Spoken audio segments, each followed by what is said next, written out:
घमन कर के पिया घमन कर के पिया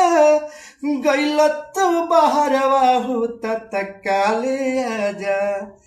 तत्काले आजा रंगल चाहेला देवारा गाल तत्काले आजा रंगल चाहेला देवारा गाल तत्काले आजा लाहुरा देवरवा पिया लाहुरा देवरवा हो पियले बाभिसकी भइल बेवरवा तत्काले आजा रंगल चाहेला दुनो गाल तत्काले आजा गहवन कर के पिया गहवन कर के पिया गइल तू बहरवा हो